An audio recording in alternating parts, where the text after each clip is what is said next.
मैं कौन हूँ? 29 साल की उम्र तक आज भी इस सवाल का जवाब मुझे पूरी तरह नहीं आता। मेरे ख्याल से ये वही सवाल है जो 24 घंटे में हर रोज़ किसी न किसी को तो आता ही होगा। जब से दुनिया की समझ आई तब से लेकर आज तक ज़िंदगी के हर पॉइंट पर मैंने खुद से ये सवाल हमेशा पूछा है और अपने आप को और बेहतर जानने की कोशिश की है। मैं 19 साल की थी जब ज़िंदगी के पचड़ों में पहली बार पड़ी। ख्याल तो काफ़ी दफ़ा आया कि समझूं, जानूं कि मैं कौन हूँ। उस दौरान कभी जिम्मेदारियों ने घेरे रखा तो कभी मजबूरियों ने, लेकिन हर बार मैं इस सवाल के पास बार बार ज़रूर लौटती रही। फिर जाकर 2025 में कुछ ऐसा हुआ जिसने मुझे एक गहरी नींद से जगा दिया, almost like a wake up call. उस बीते हुए वक्त में और आज में एक बहुत बड़ा डिफरेंस है। पिछले साल वो सब हुआ जिसने मुझे एक सवाल खुद से पूछने के लिए हर रोज़ मजबूर किया कि मैं आखिर हूँ कौन, क्या हूँ, कौन हूँ।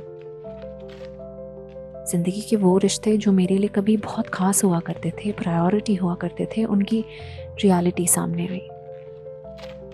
तब एहसास हुआ कि दूसरों के लिए सब कुछ करते करते मैं अपने आप को कितना पीछे भूल आई हूँ, ये मुझे पता ही नहीं चला। मैंने ऐसा क्यों किया, इसका तो मेरे पास कोई जवाब नहीं है। पिछला साल एक बहुत ही इंटरेस्टिंग साल था। उस वक्त में मैं मेंटली, फिजिकली, इमोशनली, फाइनेंशियली हर तरीके से हार गई। 2025 मेरा खुद का इनवाइटेड डाउनफॉल था। बस फ़र्क ये था, मैं उस डाउनफॉल को फेस करने के लिए किसी भी तरीके से रेडी नहीं थी। वो सब सिर्फ उसी एक साल में नहीं हुआ, वो तो कब से होता आ रहा था, शायद लगभग 8 या 9 सालों से। कितनी दफ़ा मैंने वो सिचुएशंस इग्नोर की, अपने इमोशन सप्रेस किए और वही सिचुएशंस आगे जाके मेरे डाउनफॉल का रीज़न बनी। 2025 के वो 365 दिन अगले 10 सालों का सबक सिखा गए। साल की शुरुआत बहुत ही अनएक्सपेक्टेड थी। ब्रेकअप, गॉट रिजेक्टेड, डम्प्ड, अपने पिछले यूट्यूब चैनल को गुस्से में बंद कर दिया। 9 से 5 कॉर्पोरेट नौकरी में मेहनत करने पे भी वो क्रेडिट नहीं मिला जो मैं डिज़र्व करती थी। अपने ही घर में fraud, low self confidence issues, got officially diagnosed with multiple psychiatric disorders, depression, anxiety और पता नहीं क्या क्या जो मुझे अभी याद भी नहीं है। एग्जैक्टली 1 साल लगा मुझे डिप्रेशन और एंग्जाइटी से रिकवर होने में, और अब खूब सारे पैसा ज़ाया करके रेगुलरली थेरेपी ले रही हूँ। सुनने में शायद साउंड कर रहा होगा कि अरे आजकल तो सभी को ही डिप्रेशन और एंग्जाइटी रहती है। मुझे भी मेरे ऑफिशियल डायग्नोसिस से पहले ऐसा ही लगता था, लेकिन जब सर्टिफाइड डॉक्टर्स, एक्सपर्ट्स ने ऑफिशियल रिपोर्ट्स दी, समझाई, तब ऐसा लगा जैसे किसी ने मुझे ज़ोर से धक्का दिया है और मैं एक बड़े से कुएं में जाकर गिर गई हूँ, और उस कुएं में बस अंधेरा ही अंधेरा है।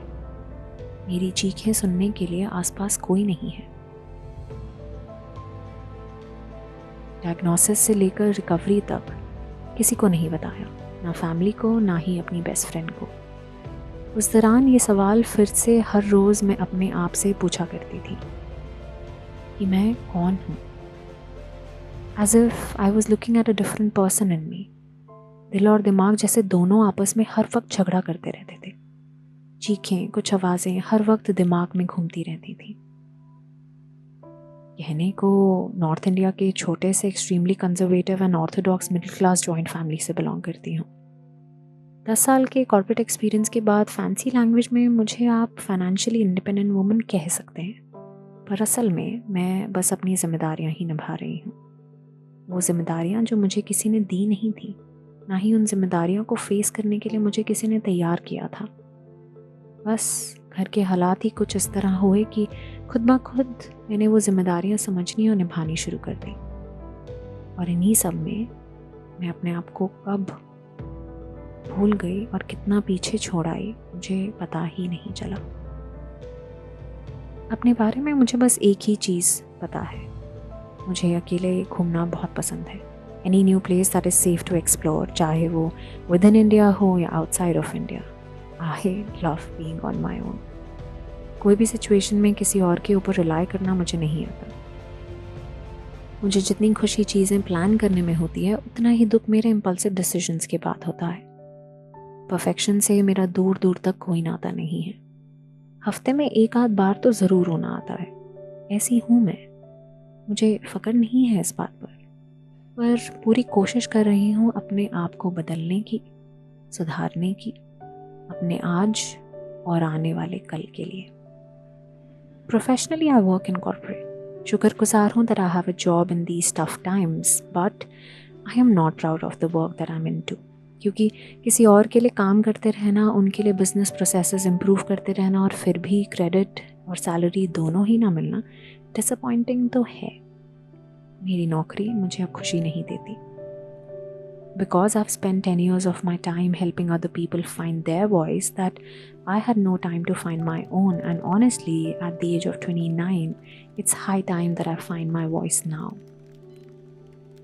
मेरा दिल और दिमाग पिछले 4 साल से मुझे कॉर्पोरेट वर्ल्ड को क्विट करने के लिए कह रहा है। But I just cannot quit, provided this is the only source of income I have to keep my home running, because I am responsible for other people in my life. ठीक ठाक कमा लेती हूँ with below average personality and no standout quality and with no fancy educational degree.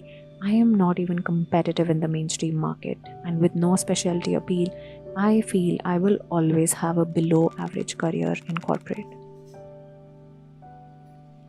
हाँ, अगर corporate ने मुझे कुछ सिखाया है तो वो बस सर्वाइवल मोड में रहना सिखाया है। अगले कुछ महीनों में 30 की हो जाऊंगी। आइडियली अभी तक मुझे सब कुछ फिगर आउट कर लेना चाहिए था, from knowing about my favourite colour, food, to getting trained in specific skills, building a solid corporate career, owning a home and a car of my own, to being in a romantic relationship, getting married, to making my parents proud of me. Basically ये सब boxes टिक हो जाने चाहिए थे, लेकिन ऐसा कुछ भी नहीं हुआ है। फिलहाल सब कुछ बिखरा हुआ है, chaotic है। मुझे नहीं पता मेरी डेस्टिनेशन क्या है। पिछले 1 साल में बहुत कुछ बदला है। सिर्फ मेरे आसपास ही नहीं, असल बदलाव मेरे अंदर आए हैं। आज 2 जन 2026 में शायद हिम्मत आ गई है वापस अपने साथ खड़े होने की, अपनी ज़िंदगी सुधारने की, सब कुछ शुरू से शुरू करने की, और सिर्फ अपने लिए जीने की। मेरी ज़िंदगी का पर्पस क्या है ये तो मुझे अभी भी नहीं पता, लेकिन किस रास्ते पे चलना है और क्या नहीं करना ये मुझे पता है।